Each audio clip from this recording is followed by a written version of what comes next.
Aumentar a produtividade e a eficiência do time é o desejo de todo gestor. Com o G4 Skills, o seu time aprende com mentores com track record comprovado, como Thales Gomes, chairman e cofundador do G4 Educação. Até aqui você aprendeu sobre como se tornar disciplinado, utilizar rotinas a seu favor e como construir um planejamento com objetivos e metas. Mas eu vou te falar um negócio: de nada adianta você criar agenda estruturada, definir um planejamento, se você não cumprir com o que você combinou com você mesmo. E é sobre isso que eu vou falar com você agora. Não negociar com você mesmo e executar o que você se propôs é o que fará, de fato, com que o resultado aconteça. Seja com as metas do mês da tua área ou com os quilos que você está querendo perder. A única coisa que vai mover o ponteiro é a execução, e para conseguir sempre estar executando, independente das coisas que apareçam na sua agenda, é fundamental ter consistência. Porque uma coisa eu posso te garantir: vão aparecer imprevistos o tempo todo. E vai ter dia que você vai acordar indisposto. É normal, todo mundo tem dias ruins. Aliás, eu posso te dizer que 70% dos meus dias eu não acordo necessariamente motivado. Fazer o que você se propôs a fazer em um dia que você acorda bem é fácil. Agora, fazer o que precisa ser feito num dia ruim, meu amigo, como se fosse num dia bom, eu posso te garantir, é muito mais difícil. E é isso que, de fato, vai fazer com que você avance na tua vida. Escaneie o QR Code que está aparecendo aqui na tela para testar gratuitamente o G4 Skills. Ou, se preferir, clique no link na descrição deste episódio para desenvolver o seu time e evoluir os seus resultados.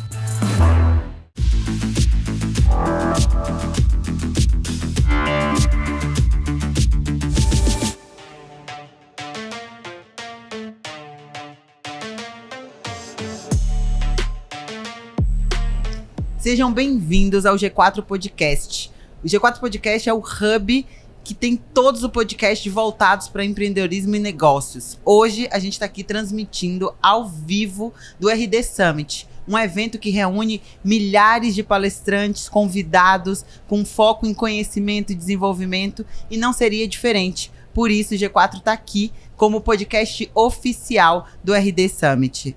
Hoje, eu, Marcela Zaiden, sócia e diretora de pessoas do G4, recebo um convidado que eu vou ter que, me virar aqui nos 30, o Rafael Cecere, CEO do Grupo R1. Bem-vindo, Rafa. Obrigado, Marcela. Obrigado pelo convite. É uma satisfação e uma honra muito grande estar aqui contigo.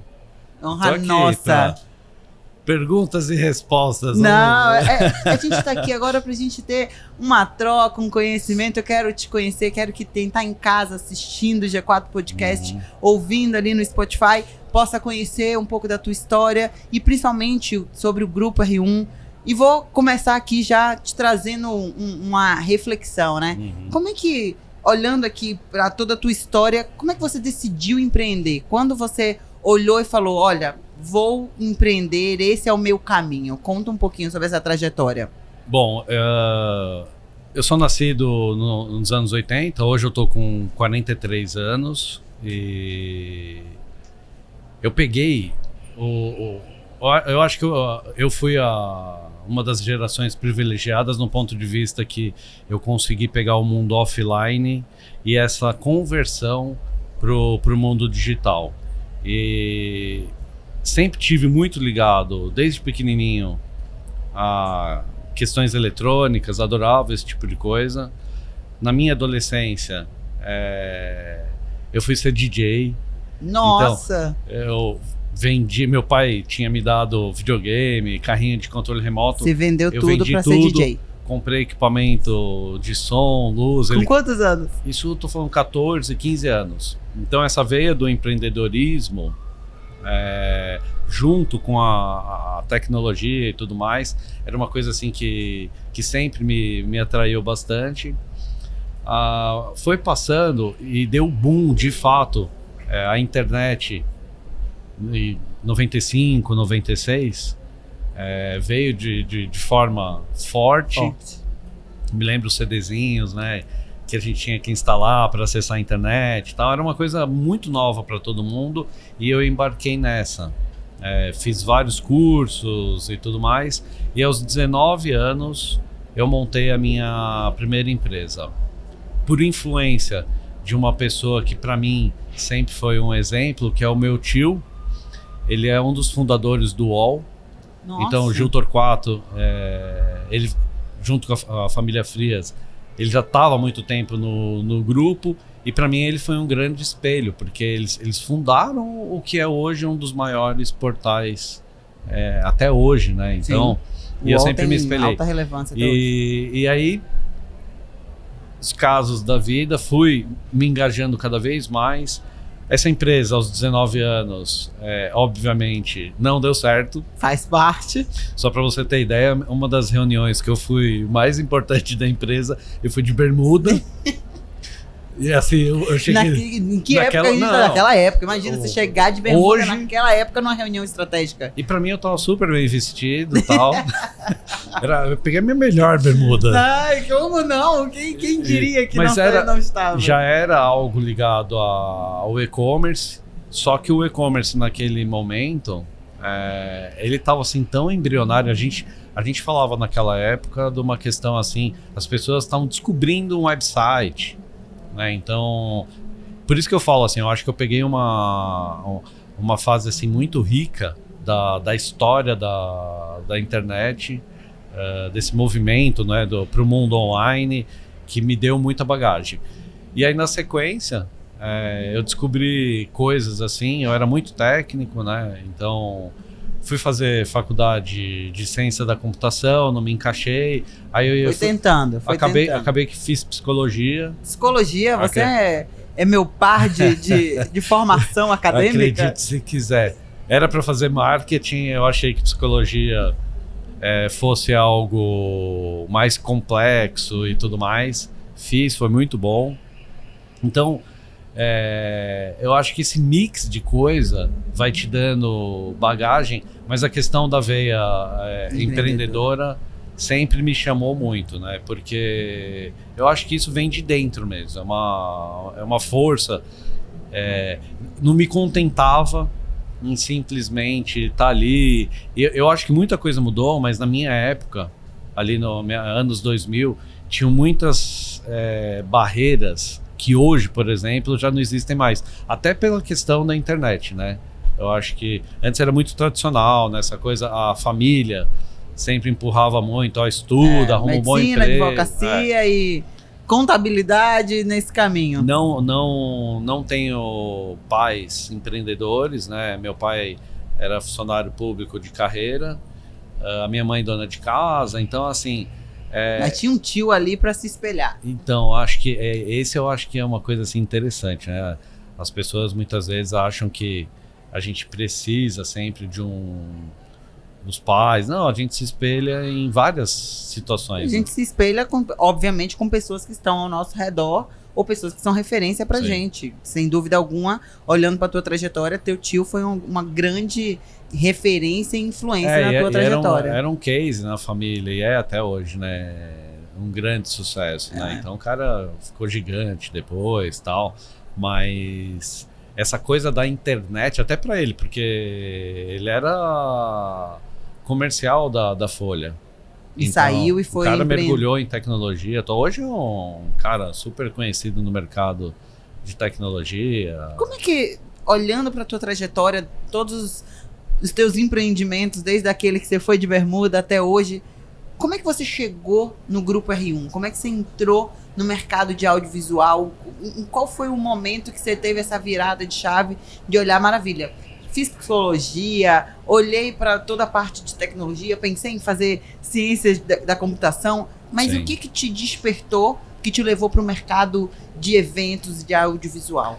A história é meio doida, assim, no ponto de... Hoje não mais, né? Se eu contar isso pra molecada, eles vão entender totalmente. Eu acho que eu fui disruptivo no modo de pensar. Porque, veja, eu amava a tecnologia, amo tecnologia até hoje. Montei uma empresa de e-commerce, não deu certo. E eu senti que não é a técnica propriamente que vai te levar, né? Ser um bom programador de computador... saber mexer no código e tudo mais, que era a minha cabeça. A faculdade de psicologia deu uma mexida na minha cabeça e, em paralelo, quando eu quebrei, logo na sequência, eu montei a R1 E aí, assim, coisa de moleque, né? O nome R1, lógico, tem meu nome ali. E o 1, na verdade, tinha uma moto que até hoje tem, que era R1, que era mais veloz e tal. Todo esse caminho. Eu adotei como a marca e naquela época, hoje, por exemplo, todo mundo fala de banda larga, né? É comum, a gente tem celular aí com 5G agora e tal. Naquela época, a banda larga estava também entrando nas casas das pessoas e a R1 eu montei em cima de uma necessidade que era o seguinte, eu pegava o Speed na época, olha, Speed, banda larga. Acho que a grande parte das pessoas talvez não conheça, não é né? dessa fase. Speed era uma marca da Telefônica para banda larga. Uhum. Só que era assim caríssimo. Hoje é muito barato. Naquela época, assim, imagina que para ter banda larga custaria R$1.200 por casa. Nossa. Então eu identifiquei o seguinte: como eu fazia parte de redes de computadores, eu fazia compartilhamento de internet dentro das empresas e tal, e a R1 nasceu para isso. O meu pai, síndico do prédio, eu falei assim, pai, eu tenho uma oportunidade, de novo, empreendedorismo. A gente olha a oportunidade onde isso. Tudo, né? Qual foi a oportunidade? Eu compartilhar a internet para todos os moradores. Então, eu pegaria um link só E compartilharia, faria o cabeamento do prédio e tal. Essa era a R1 original, um baita business. Eu olhei e falei assim, nossa, agora eu vou ficar rico. Alta lucratividade. Rentabilidade. O que aconteceu? Eu fiz o prédio onde ele era síndico, ele permitiu, fez o conselho lá, eles aprovaram. E aí na sequência eu fiz um outro prédio de um colega meu e eu ia escalar esse produto. Eis que a Telefônica toma ciência e me notifica. Ai, aquele momento que você gela, né? Nossa, exatamente, só a Telefônica. Só a Telefônica. E me proibindo fazer esse tipo de coisa que até então ninguém tinha feito. E acabaram com o meu negócio ali. Para curiosidade, só para efeito de curiosidade, na sequência a Telefônica lançou o Speed Business fazendo a mesma coisa. Olha o quanto você foi disruptivo, olha então mexeu mesmo cabeça completamente diferente, a ponto de incomodar a Telefônica. Mas acabou com o meu business. Eu fui pro mercado procurar emprego e por curiosidade eu arrumei emprego numa agência de eventos. Eu fui fazer a parte de TI numa agência, isso eu estou falando em 2001, 2002. 2001, 2002. Eu entrei nessa agência para fazer a parte de TI, fiquei lá quase 3 anos, a agência tinha grandes contas e no finalzinho desse 3º ano, ela começou a perder as contas que ela tinha. Então eram grandes contas, Petrobras, Ticket, eram Camargo Correia. E eu comecei a notar que esse mercado de audiovisual, a agência contratava isso. Só que o que começou a acontecer dentro da agência? Eles começaram a me mandar para os eventos porque eu era técnico. Entendi. Então tinha um treinamento da Petrobras com 500, 600 computadores. Eu tinha que cabear, subir o servidor para eles terem o treinamento. Só que era tudo contratado. Aqueles computadores, o projetor, que... Você percebeu que os equipamentos ali eram uma possibilidade. Só que tinha um probleminha no meio da história. Extremamente caro. Como que você ia arcar com esse investimento inicial? Meu último salário, eu ganhei R$1.200. Então, dinheiro de hoje, vamos imaginar aí que seja um salário de 3.000 e poucos reais. Não pagava nenhum computador. Não, a minha faculdade, então a faculdade de psicologia, me custava praticamente 90% do meu salário. Quem faz psicologia é xerox pra caramba e tudo mais. Muito livro e tal. Ainda bem que passou essa fase. Eu não tinha dinheiro, mas eu tinha muita vontade. E aí, essa história de ser empregado não tava legal. Foi quando ela perdeu as contas, ela começou a demitir todo mundo. Eu não fui demitido. E aí eu liguei pro meu primo e falei assim, cara, eu já sei o que a gente vai fazer. Ele falou o quê? Eu falei assim, a gente vai alugar equipamento. Então, nesse momento, eu enxergava como a locação de equipamento. E foi aí que nasceu o R1. Só que... Nasceu pela segunda vez. Exato, boa. Que a primeira você já contou. É verdade, corrigindo aí. Então, nascendo pela segunda vez, só que com uma empresa de locação de equipamento, com uma problemática, R$0. Eu não tinha uma empresa de CAPEX, capital intensivo, só que eu não sabia muito bem essa coisa empresarial. Eu sabia que eu tinha muita boa vontade e era técnico. E criando bagagem aí nessa parte de relações humanas e tudo mais. Bom, fazendo um resumo muito rápido, montei a empresa em 2004, dia 11 de novembro de 2004. Daqui a pouquinho é o nosso aniversário. 19 anos tá chegando. No primeiro ano eu ganhei meu primeiro R$1 milhão. E como que foi isso? Né? Então eu tava... a gente de fato nasceu... Eu fui pra garagem da casa da minha tia. A tia que era casada com o tio? Não, é uma outra tia agora. Uma outra tia, que é a mãe do meu primo. E lá a gente começou a R1, assim, de forma muito rudimentar. Assim, as histórias... Eu fico aqui até amanhã contando, porque eu aluguei carro pra ir em reunião. Eu aluguei roupa, porque eu não tinha. Então, assim... Pelo menos aprendeu a não ir de bermuda. Não, já mudou a cabeça. A gente já tem uma evolução aí, né, Rafa? E aí, assim, esse primeiro ano que eu ganhei o meu primeiro R$1 milhão, eu achava... Eu falei assim, gente, agora eu sou milionário. Então, assim, foi um processo muito doido, mas eu tive... Você tava com quantos anos? Aí eu tava com 25 anos. Mas... muito jovem. Não, se a gente olhar pra trás, 25 anos, você ganhar o seu primeiro milhão, a sensação de ser milionário, né? É muito doida. Mas o ponto, teve um fator também assim decisivo na minha vida, que foi, na mesma hora que eu montei a segunda vez a R1, eu tava namorando há 1 mês e pouco, eu engravidei a minha namorada. Nossa. Então, o meu filho hoje, Antônio, ele tem praticamente a mesma idade da R1.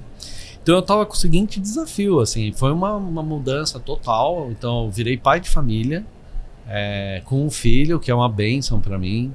Então aquilo me deu muita força e maturidade para não pegar aquele R$1 milhão, R$2 milhões e sair que nem louco, gastando. Eu fui investindo na empresa.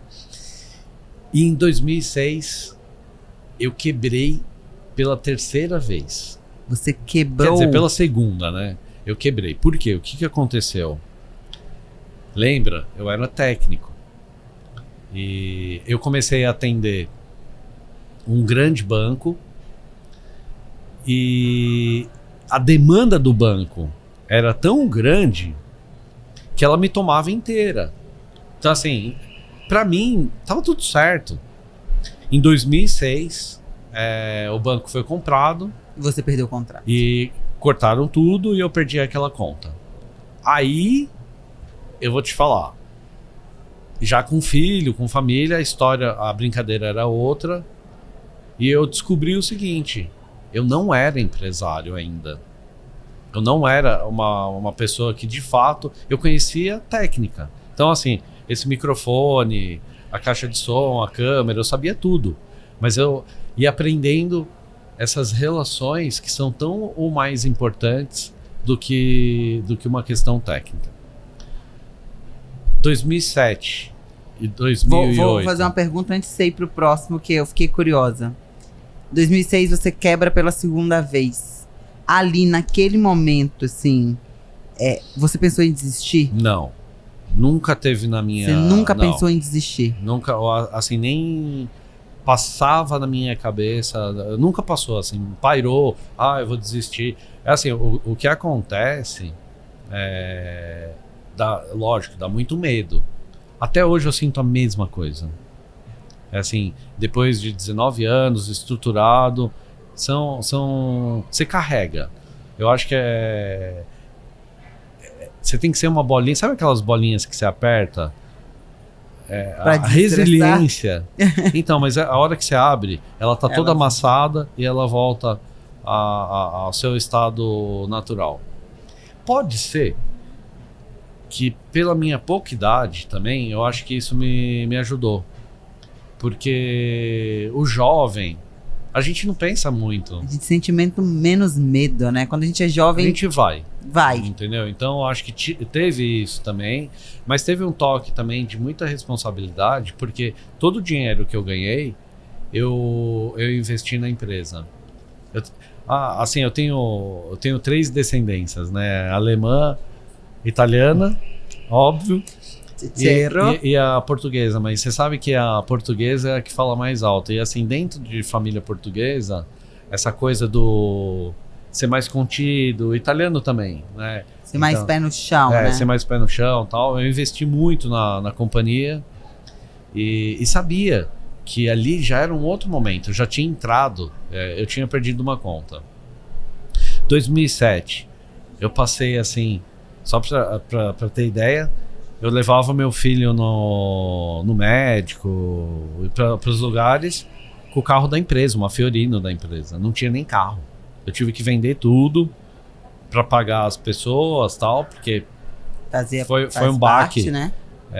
Então, a assim, parte trabalhista, ela é imagina complexa, naquela época. É responsabilidade com a carreira do outro, né? Você sair naquela época, 400 mil reais de faturamento para 15 mil.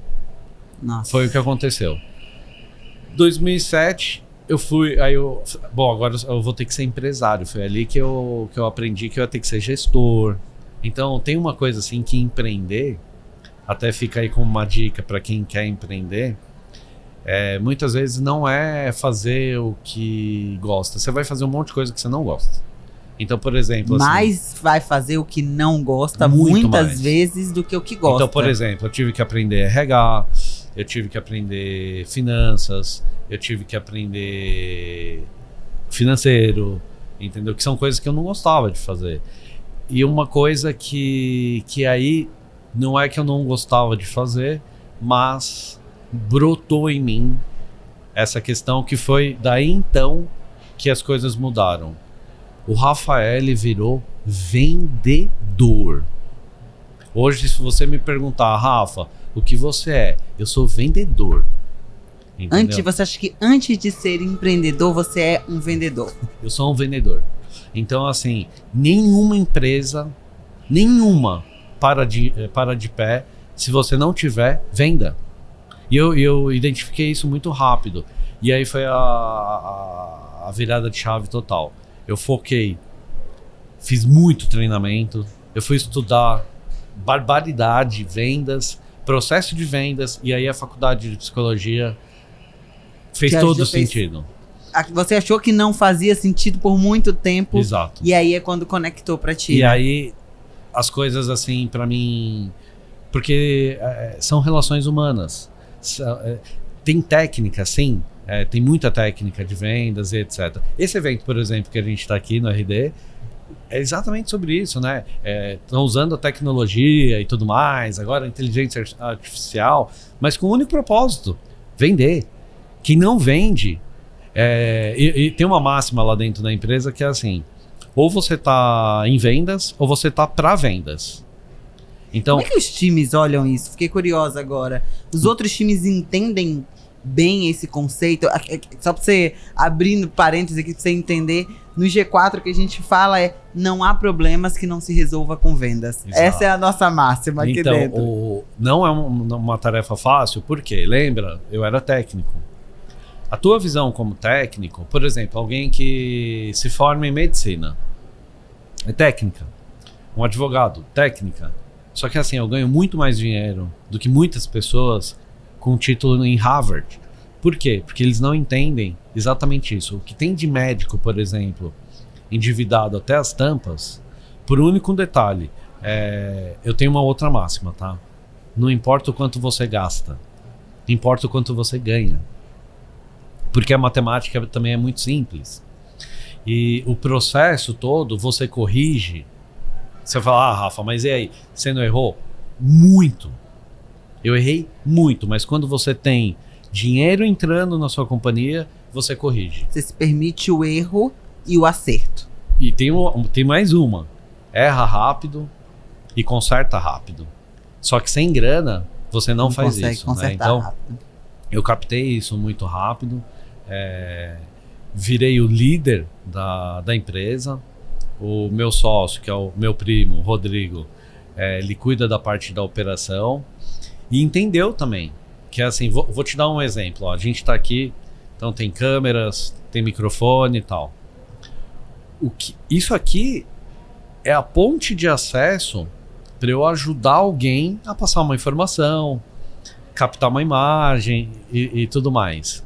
Se a equipe técnica não entender que eles estão para vendas e a segunda venda só vai acontecer se isso aqui funcionar, acabou a companhia. Que é um ecossistema, né? Primeiro você vende, você prova que o que você vendeu é bom, funciona, tem qualidade, para depois você virar, né, e oferecer uma próxima vez. Mas isso no mundo técnico vou dar um exemplo. O técnico, ele chega lá, às vezes ele não entendeu esse conceito, ele não tá ali para te ajudar propriamente, ele tá para executar o serviço dele. Ele só quer saber de entregar o microfone pronto, preparado e ok. E se tiver uma mudança aqui, não, puxa, coloca aqui para direita porque tá desconfortável para mim, ele vai falar não dá para fazer, tal. Ou seja, a tua experiência ela vai ser ruim, apesar, mesmo ele sendo um baita de um técnico. E aí o pós-venda não acontece. Então a companhia inteira ela está direcionada para essa mentalidade. Se você não está em vendas diretamente, que é o vendedor, tal, você está ali para vendas. Né? Então eu acho que isso fez mas não foi uma coisa assim também rápida, um clique, no meio do caminho, erros e acertos, mas muita força de vontade, muita entrega, né? Porque eu tô te contando hoje, né? Eu sou executivo da empresa, mas o que eu já carreguei de caixa de som. De microfone. O que eu já virei madrugadas em eventos, foi uma coisa assim interessante. E dentro dessas estratégias, né? Hoje o Grupo R1 é um conjunto de empresas, né? Onde eu comecei. Aí conceito de venda, né? Você vai agregando ali. Eu não queria vender commodity. E aí a gente foi às compras, né? Então hoje, aí eu comprei uma empresa de cenografia, que inclusive a gente está aqui junto com o pessoal da RD, que tem um baita num trabalho legal. Eu não uso madeira, eu não uso lona. Como é que foi a decisão pela compra? Porque assim, vamos lá. Antes da gente falar sobre a compra, se você olhar para o mercado de eventos aí de 2004 a 2023, vocês se tornaram um dos grandes players desse mercado de eventos, né? Sim, se posicionaram de uma forma extremamente estratégica. Queria, antes da gente ir para esse próximo passo aí das compras, de como que vocês evoluíram, queria entender mais como é que você viu a evolução de eventos no Brasil especificamente. Como é que você percebe essa mudança? O que mudou? Quais foram os principais pontos que te chamam a atenção ao longo desses 19 anos de trajetória e de R1? Marcela, isso aqui hoje é muito diferente e foi muito difícil ou foi muito simples da gente acompanhar essa evolução? Assim, um movimento que eu vejo, claro, dentro dos eventos é o seguinte: eventos 20 anos atrás, vamos colocar um número, o que acontecia? As empresas, elas ainda estavam muito eu vou fazer um evento para confraternizar, eu vou fazer um evento para comemorar alguma coisa. Hoje, dando um salto e sendo muito prático, evento faz parte da estratégia comercial, faz parte da estratégia de vendas das companhias, o que antes não acontecia. Então, assim, muito se fala de experiência e tudo mais por conta disso. Mudou completamente. Olha o tamanho desse evento aqui. Gente, isso aqui... gigantesco. Para quem não tá aqui, acreditem. Tem quantas mil pessoas aqui? Eu acho que hoje, se não me engano, são 20 mil pessoas. 20 mil pessoas num espaço gigantesco, assim. Não faz ideia. Isso antes era muito setorial, né? Então, jamais você teria um evento como esse, né? E um outro detalhe, o que está mudando? A festivalização. A gente está pegando emprestado do setor de entretenimento, trazendo... Por quê? Porque agora a gente precisa entregar experiência. Então é um mix de muita coisa. Então essa mudança vem forte. Eu acho que evento, para as companhias, deixaram de ser custo e passa a ser investimento. Por quê? Porque todo mundo está entendendo. Tem um fator muito importante. Eu não sei, nem vou perguntar a tua idade, mas é assim... Não, a gente conta, 34, a gente não tem esse problema. Tenho 10 anos, eu vou... em 1992, 94? Eu sou de 88, eu tinha 4 anos. 4 anos. Foi quando criaram o Código de Defesa do Consumidor. O que quer dizer isso? A gente viveu no Brasil uma questão que, na minha opinião, assim, era terrível no ponto de vista de consumo. Por quê? Veja, em 1992 foi criado o Código de Defesa. Isso quer dizer que, para trás, a gente tinha... as pessoas não precisavam vender. As pessoas eram compradas. Tinham 4 marcas de carro, 2 marcas de bicicleta. Era Caloi e Monark. Você teve, provavelmente... Eu tive a Caloi. Uma Ceci. Então, isso muda tudo. Por quê? Por isso que os eventos você não precisava promover. Era uma grande realidade. Quer ver uma coisa que foi disruptivo? O Salão do Automóvel. Que hoje já fui. Então, não existe mais. Por quê? Eles não precisavam vender. Eles tinham um lançamento de carro por ano, por isso que tinha o Salão do Automóvel. Era um mega evento, né? Hoje não existe mais, porque a concorrência, a abertura do mercado e tudo mais, faz com que as pessoas precisem divulgar mais, competir mais. E aí os eventos entram. Então não fazia mais sentido. Então, ao invés de fazer um mega grande evento, agora são vários pequenos eventos. Me comunicando mais com o meu público. Me posicionando como marca, não é mais a minha marca em meio a tantas outras marcas, né? Acho que um evento caríssimo na época, tal. Então, fez sucesso. E as pessoas que fizeram, não é uma crítica, foram disruptivas no seu momento, mas a grande verdade é que o movimento era muito mais lento. Não tinha internet, que isso, para mim, quebrou todos os paradigmas, tal. Então, eu acho que a velocidade que as coisas acontecem hoje e como que você se conecta a elas, que aí, faz a diferença. Aí é onde a gente entra, entendeu? A gente poder estar criando um evento, aproximar as pessoas nesse mundo totalmente digitalizado, que hoje todo mundo olha e acha assim. Eu acho que o digital, por exemplo, ele é um complemento da história. Então, ele não é o fator preponderante, né? Eu acho que no varejo, por exemplo, um dos eventos que eu fui, que vocês estavam realizando, estava falando muito do varejo e tal. O Alfredo estava lá. O Alfredo estava lá, e assim, é a grande pergunta, né? Então, como trabalhar o digital, trabalhar o online, enfim.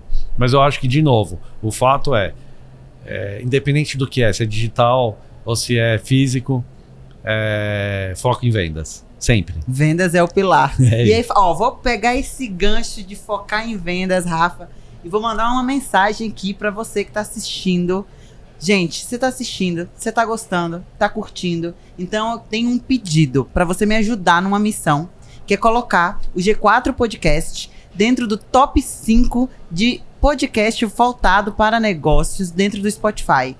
E é muito fácil, muito simples, eu tenho certeza que vocês vão ajudar a gente nessa missão. Primeiro, segue aí o nosso podcast, segue o G4 Podcast e avalie a gente com 5 estrelas. Já aviso logo, não serve nem mais nem menos. 5 estrelas, porque eu tenho certeza que isso vai ajudar bastante a gente a se posicionar e, mais do que qualquer outra coisa, a gente continuar com conversas tão interessantes como essa que eu tô tendo com o Rafa. E Rafa, você estava falando lá atrás sobre a tua estratégia de compra da Tess Cenografia, é isso? Sim. E me conta um pouquinho mais. Como é que foi essa decisão lá em 2014, de tomar essa decisão de ir para a aquisição, de entrar no mercado que entendo que tem sinergia, mas é um mercado diferente. Como é que foi dentro da tua estratégia? Por que dessa decisão? Bom, fui para vendas. E aí eu identifiquei o seguinte: equipamento é um grande commodity. Então a única coisa que diferencia é se você tem dinheiro ou não. Aí você vai comprar um equipamento melhor e, em teoria, isso te segura durante algum tempo. Até que apareça o concorrente com dinheiro, vai lá e compra.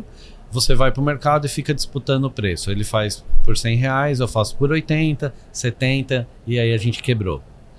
Eu identifiquei isso e eu peguei emprestado. Aí foi uma coisa meio caseira. Eu comecei a notar como a minha esposa, na época, ela decorava a nossa casa.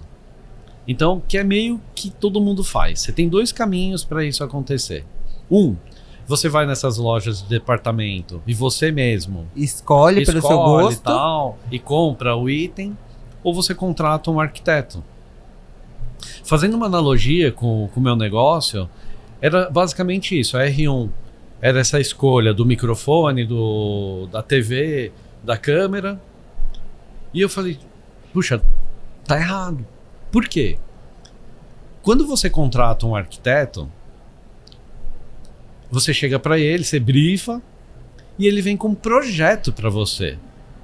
A partir desse momento, ele vai virar, você pode até virar para ele e falar assim, olha, mas tá caro. Tudo bem, mas tá caro comparado ao quê? Quando é um projeto e você gostou dele, e aí? Isso muda tudo. Não, você olhou pra... Não, já recebi... Sei o que é esse gostinho. Você recebe um projeto do arquiteto, cara, pra você dizer não. E aí? É tão difícil. Então, assim, o máximo que vai acontecer, claro, vai ter uma negociação ali, mas diferente do equipamento puro, que eu posso simplesmente ir na loja da esquina e comprar o mesmo equipamento e ficar negociando, aquele momento, o fator de fechamento, isso faz muito sentido. Por quê? Porque é o projeto. Eu brinco, quando você vai comprar um quadro, você chega e fala assim, tá caro, mas tudo bem. Qual e é o valor dessa qual é a arte? outra alternativa que você tem? Ou eu gostei ou eu não gostei. Então fica muito mais fácil. E aí eu falei assim, mas então como que eu posso fazer isso dentro da R1, sendo que eu sou uma empresa de commodity puro? Foi quando eu fui estudar e encontrei no mercado uma saída, que foi uma empresa de cenografia. E eu comecei a buscar no mercado uma empresa de cenografia que tivesse essa mentalidade e um setor de criação muito forte. Bati cabeça pra caramba, a gente demorou. E um dia recebi uma ligação de um amigo. Falou assim, Rafa, você precisa conhecer essa empresa. Foi quando eu fui até Campinas, conheci o Marcelo. E aí eu me apaixonei no projeto. Por quê? Porque a empresa é cheia de propósito. Então não é só... A hora que eu entrei no setor de projeto, eu falei, bom, era isso... Já dá o preço aí. Era o que eu queria, era o que eu tava esperando. Mas aí ele me apresentou uma coisa. Veja, a gente tá falando isso há 8 anos atrás. 2014. 9 anos, 9 anos, isso. Ele mostrou o jeito que ele fazia. Ele falou, Rafa, vem cá. A gente não usa nem madeira e nem lona no nosso processo de confecção das coisas. Eu falei, mas como que vocês fazem? A gente usa tecido tensionado impresso, que era uma coisa que ele tinha ido para a Europa, ele trouxe para o Brasil. Buscar. E por que ele estava vendendo a empresa? Olha a ironia da história. Porque era tão disruptivo que ele estava tentando implantar aqui que ele quebrou. E ele adquiriu uma dívida gigante. Porque o mercado... O mercado brasileiro para empreendedor não é fácil. E ele não estava né? preparado, porque essa história agora de ESG, que virou moda, tal, sustentabilidade... Agora tá muito mais forte, né? Isso. Naquela época ali... Mas até então, eu olhei e eu falei assim, cara... Só que aí o pulo do gato que eu falei, não, é isso aqui mesmo, não importa, vamos fazer. Ele fez uma parceria com o Grupo Primavera, que é uma ONG em Campinas, que ajuda 500 crianças em vulnerabilidade. E vulnerabilidade mesmo. O que o Marcelo fez?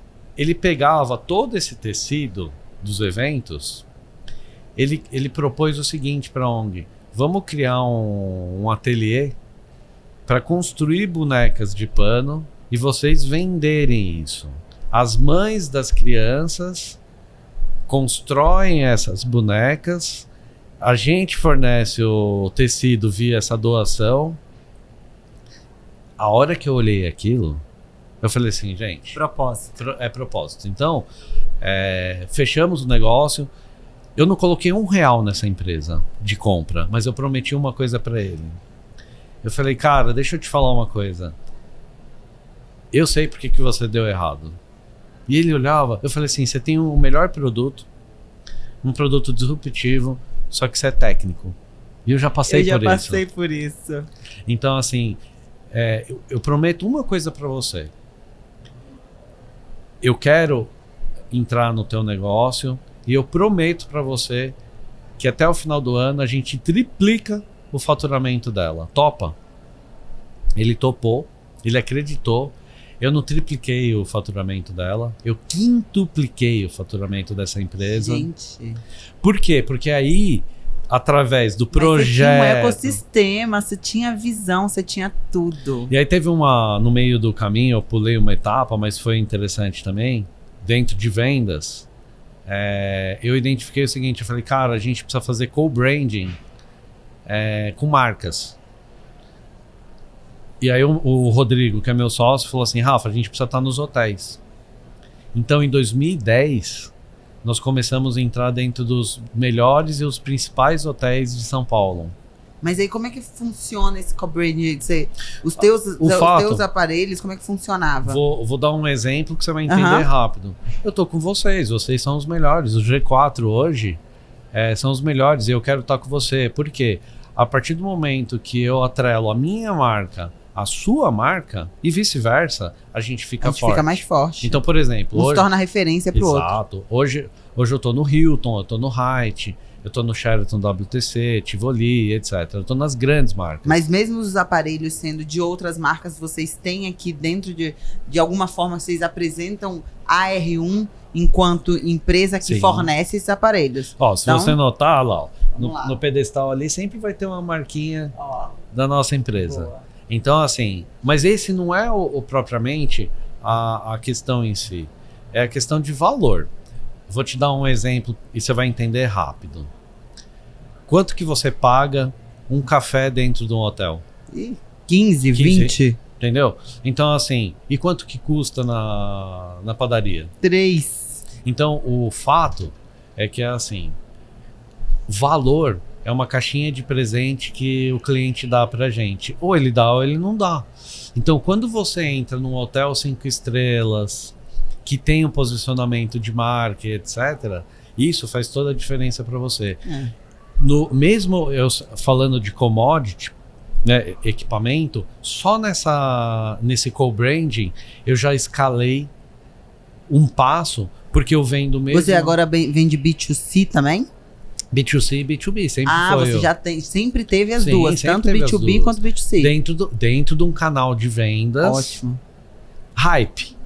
Né? Então, quando você atrela... Alto luxo, não à toa você luxo. tá em hotéis de alto luxo. Até porque, né, quem vai colocar um bom equipamento de som dentro da sua própria casa? São aquelas pessoas que podem ter um bom equipamento. Aí, mesmo sendo um commodity, entra a questão do serviço, a gente teve que se reposicionar com a entrega e tudo mais.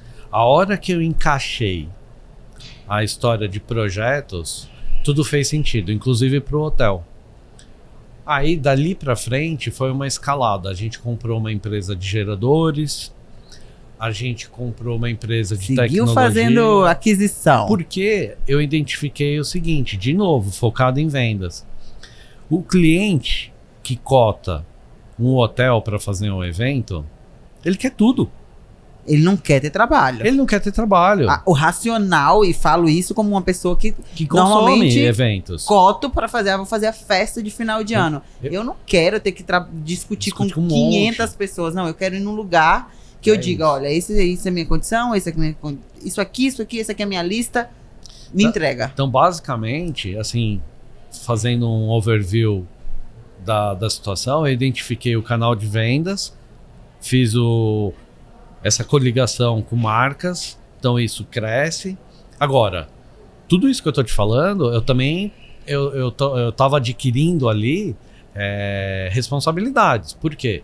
Hoje a nossa nota de corte contratual dentro dos hotéis é de 92%, 94%. O que eu tô falando? Que meu índice de excelência, né, as nossas pesquisas de Net Promoter Score, por exemplo, eu tenho que bater 92, 95. 9 ou 10.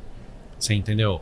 Isso é contratual. E 9 ou 10 é uma nota extremamente exigente. E eu posso te traduzir que os nossos KPIs, a gente tem 1% só de falha na nossa operação. Só que aí tem uma ingratidão no meio do caminho. E essa eu aprendi com o cliente. Claro. Trabalhar com eventos é que nem uma maternidade. De cada 1.000 crianças, só cai uma. Nossa! Um resultado excelente. Só que se essa for o nosso filho, Nossa! lascou. Então, é uma coisa meio ingrata no ponto de vista operacional, porque o KPI, você não pode ser iludido por ele. O KPI pode tá muito bonito, mas evento, se eu errar no teu evento, por exemplo... Acabou. Então, hoje a R1 entrega em torno de 1.200, 1.500 eventos por mês. Por mês? Então, assim, e os nossos KPIs são ótimos. Só que se eu tiver 1% de falha na operação, vamos imaginar aí 12 clientes que estão insatisfeitos. Vezes 12, vamos aí, 140 pessoas falando mal do meu serviço. Isso eu tenho que ter um cuidado. Eu não posso olhar dentro da estratégia, eu não posso ficar olhando para o que deu certo só. Você tem que olhar para a linha da excelência. Pra esse tem que cara, entender o que não deu certo para em busca da melhoria. Fortemente, né? E entrar em contato, ter um plano de ação, é onde a gente foca muito, né, na história do se você não está em vendas, tem que estar para vendas. Sim. Porque do contrário, olha o número que eu estou falando, é coisa grande. 150 pessoas basicamente insatisfeitas. Se você não trata, em 10 anos você tem 1.500 pessoas detratores dentro da companhia. E a gente já sabe que o detrator, ele fala muito mais, quer dizer, ele fala gigantescamente. Eu brinco que é muito mais fácil você abrir ali o Reclame Aqui para falar mal do que você olhar e dizer assim, não, olha, hoje eu acordei feliz, vou lá no Google avaliar positivamente uma empresa. Não, é muito mais difícil. O feedback positivo, ele praticamente não vem, a menos que você, que é outra fase e o setor da empresa, que é do encantamento.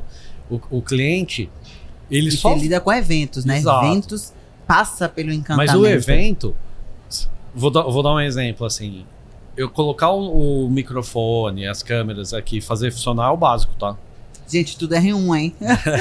só pra confirmar que aqui a parceria é firme. Mas o fato é, isso aqui, a entrega, ela é meio que obrigatória. Agora, de repente eu te encantar com algo que você não estava esperando, aí o cliente te dá um feedback positivo. Do contrário, ele não dá. A gente passa nossas pesquisas, não preenche, deu tudo certo, é obrigação sua. Eu não vou nem perder o meu tempo preenchendo, tá tudo certo. A gente vive muito isso em eventos. Por isso que eu acho que hoje a gente demanda muito mais tempo nessa questão do pós-evento e essa delicadeza para os clientes que a gente não conseguiu entregar da forma que a gente gostaria, porque acontece também, não dá para... Outra coisa, que é uma dica que eu dou para as pessoas, as companhias às vezes erram porque elas não querem, é difícil mesmo você olhar para dentro, você, por exemplo, confrontar os seus erros. Então, esse processo de maturidade, e aí a gente fica olhando só o bom. E aqui... se perde naquilo que... Quando você vai ver, virou um monstro tão grande que aí para vendas, você criou uma marca muito negativa. Ô Rafa, deixa eu pegar esse gancho. Você está falando sobre algumas dicas, e aí eu queria que a gente refletisse aqui, queria te ouvir. Ano que vem são 20 anos de Grupo Sim. R1, né? Com seus altos e baixos, quebras, mudanças de estratégia. Sim. Ao longo desses 20 anos, se você fosse escolher aqui, assim, 3 aspectos que justificam essa longevidade do grupo quais seriam esses 3 aspectos na sua visão? Interesse genuíno pelo cliente, uma busca maluca pela qualidade e vendas. Foco em vendas. Eu poderia ficar aqui falando isso, venda, mas com compromisso com os nossos clientes. Eu sempre brinco, quando eu faço palestra para nossa equipe, a gente acorda não é para dar errado. A gente acorda para dar certo. Só que o que acontece? Se eu não tiver um interesse genuíno em você, eu não te ajudo. A minha função dentro da R1 não é alugar equipamento. É ajudar os meus clientes a passar a informação deles, ajudar eles a vender. Então, tô lá, ligou o painel de LED, a sua apresentação, você já tá nervosa ali em cima. Por mais que você tenha habilidade, todas as vezes que eu subo em palco, eu tô nervoso. É o mesmo frio na barriga, né? Aí o passador trava. Ai, acabou a experiência ali. Aí, sabe, e evento, diferente de outros trabalhos, 10 segundos vira tipo, todo mundo olhando pra sua cara. Então, assim, são essas questões que, se eu não consigo te ajudar a você passar essa mensagem, nada faz sentido. Então, eu acho que você tem que ter essa coisa do propósito, é entender o que você faz para as outras pessoas, né? Então, seja na medicina, o G4, por exemplo, cara, é brilhante, assim, o que vocês criaram. Agora, imagina que se eu vou lá, não aprendo nada, as pessoas não... Ou seja... Você vai sair dali sem sentir aquilo que a gente busca todos os dias. Não tem a recompra. Não, acabou a o relação, life cycle, acabou isso. Ali o ecossistema. A gente cuida muito em relação a isso. A gente sabe o quanto é importante para o aluno entrar, aprender. Tanto que, até falando muito sobre... Você traz brilhantemente propósito na tua fala. Não, e vou te dizer assim, ó, de fora, é brilhante mesmo o que vocês conseguiram fazer. E também tudo se traduz numa outra coisa também. Pessoas. Sim. A gente tá pra... Eu fico maluco. Sério, eu fico maluco quando eu participo de palestra, etc. Cara, eu entendi. Inteligência artificial, robô, não sei o quê. Eu falo que, gente, a gente tá indo na contramão do que é o nosso propósito. Porque é legal, eu acho que a gente tem que usar isso como complemento. Mas é sobre pessoas. Como que eu aprendo, né? Como tá que falando, eu busco pessoas se gente desenvolvendo? por gente, entendeu? Quem tá comprando lá do outro lado é um ser humano com processo e tal. Você pode usar a técnica, mas nada, absolutamente nada substitui esse contato, essa troca. E o que vocês estão fazendo, eu acho que vai muito nessa linha, entendeu? Então, não é vender fumaça. Vender então fica aqui meus parabéns, né? Ai, obrigada. De verdade, porque você sai de lá e você fala, caramba, paguei, mas aprendi muito. Vale a pena cada centavo que eu investi aqui. A gente tem alguns valores, né? E um dos que eu acho que é um grande diferencial é que nós vendemos a verdade. Então, quando a gente tem um aluno que chega para comprar com a gente, primeiro que a gente faz toda uma etapa de processo, de conhecimento do aluno, de entender as dores dos nossos alunos. E uma coisa que pra gente, Rafa, é primordial não venda por vender.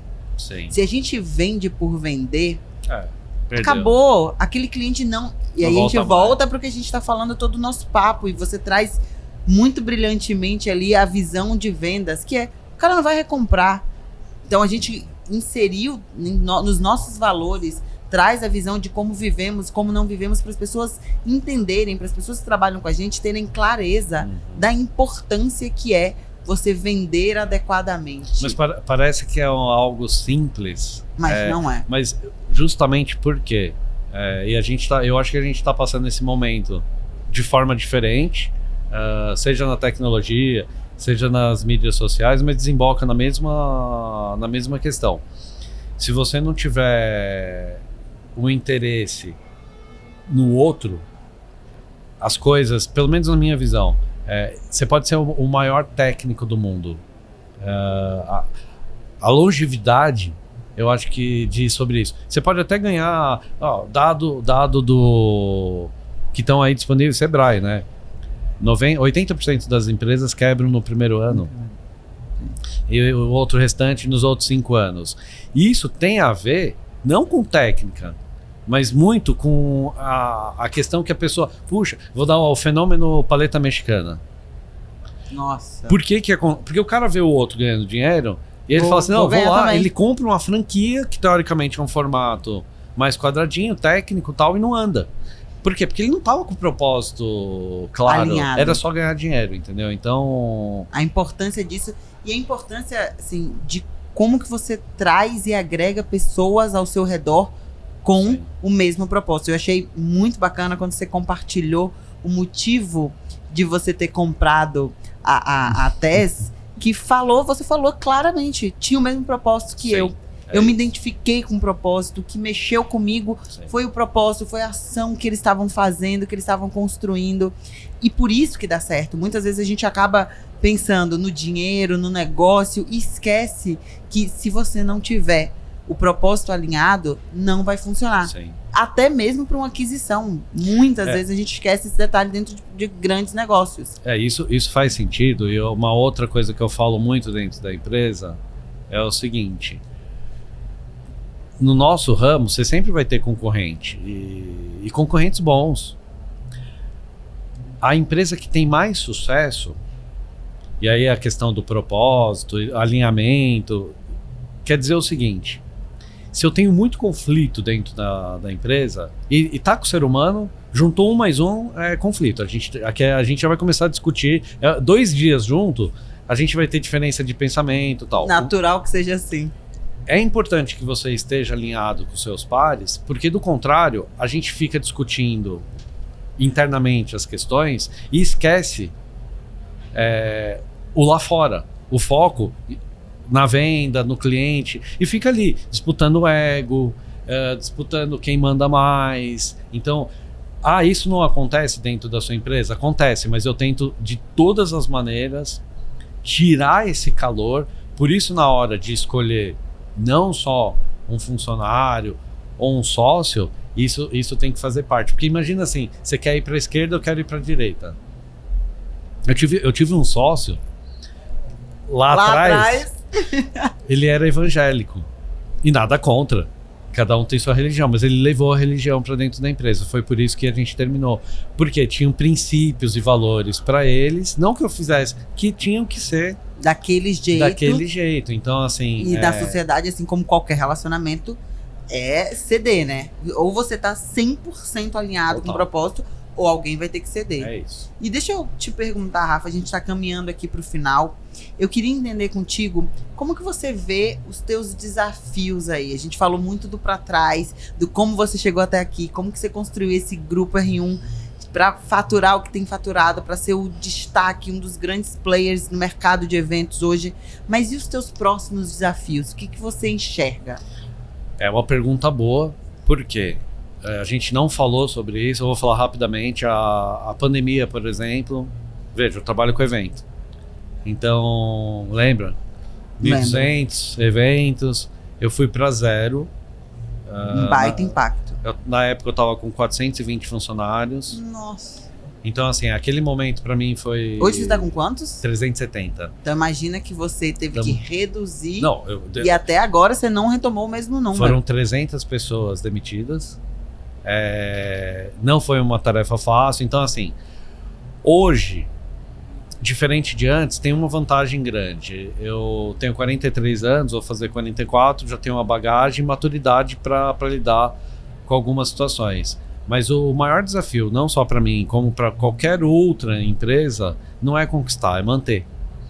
Então, continuar engajando as pessoas, que as pessoas estejam na companhia felizes com o que fazem, entendeu? A empresa cresceu muito e esse é um outro desafio, porque aí você perde a pessoalidade, aquela coisa, sabe? Eu saber o nome de todo mundo, hoje não acontece mais, tal, mas eu tento. Então, é um esforço gigante. O pós-pandemia, acredite se quiser, está sendo muito mais difícil do que a pandemia.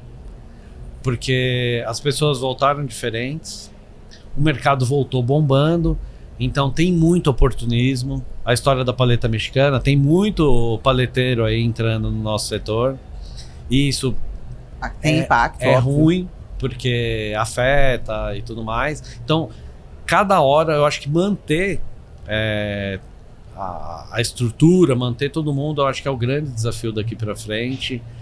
Obviamente, eu acho que eu ainda tenho uma vantagem, se é que pode dizer, não só eu, mas os meus sócios. A gente ainda é muito jovem, Sim. então tem ainda muito chão aí pela frente. Mas tem uma bagagem bacana que Já ajuda a ter começamos maturidade e experiência.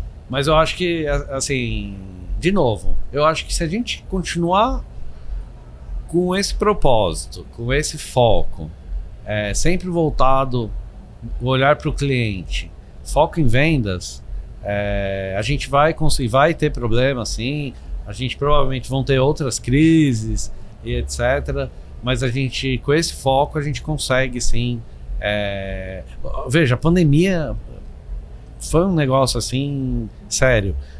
Eu não me preocupei muito em pegar o Covid, porque eu falava, gente, eu já tô ferrado mesmo. Mais um pouquinho, menos um pouquinho, vambora. Assim, lógico, tinha um temor imenso. Óbvio. A gente olha hoje pra trás, né, com levar esse Covid senso, mas pra imagino família. que pra você devia ter sido efetivamente desesperador. Eu não sei o que tem coisa pior. Eu sempre brinco também que não há nada tão ruim Que não que não possa possa piorar. entendeu? Mas foi uma aventura interessante. A gente saiu da pandemia mais forte do que a gente entrou de fato, mas um monte de provocação, né? Você reflete muito. Eu tenho 3 filhos, então tenho o Antônio, o Bruno e agora a Giovana pequenininha, no meu segundo casamento. Então são outros momentos, entendeu? Então E a gente vai aprendendo com cada um deles. A gente vai amadurecendo, enfrentando os nossos desafios internos. E Rafa, seguindo. olha, de verdade, falando em aprender muito, aprendi muito hoje Que bom. contigo. Quero te agradecer pelo teu tempo, por estar aqui, por estar compartilhando a tua história, estar compartilhando tantos aprendizados que eu tenho certeza que para os empreendedores eles vão ouvir, vão pensar e vão dizer assim, eu preciso continuar, e aqui a gente consegue trazer dicas e compartilhar vivências. Então, pra gente fechar, queria te Uau, agradecer, um louco, presente certo. nosso do G4 Podcast pra você. Olha.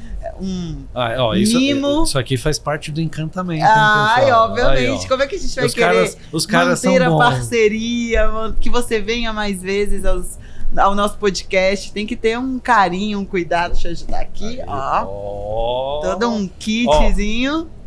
Dica pra quem quiser me dar um presente um dia, me dê livro. Ai, acertamos Aí, então, que ó. legal, muito bom. Aí, um compartilhou. gênio aqui, que legal. Thales, Obrigado, tem o do Alfredo obrigado. também, Do o último Alfredo que ele aqui. lançou, o Bora Vender. Boa, Muito best-seller, hein, ó. Sensacional. Esse aqui, Ah, vou ler com esse aí Eu é sua cara. Não, total, bora vender, é isso mesmo.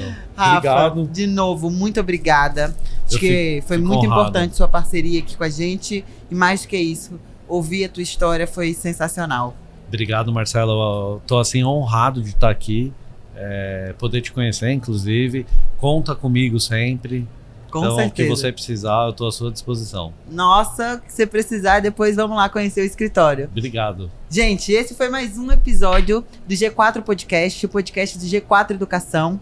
Se você ainda não segue, por favor, aproveita agora, siga a gente aí no Spotify e aproveite para acompanhar outros episódios tão incríveis quanto esse do Rafa. Até a próxima!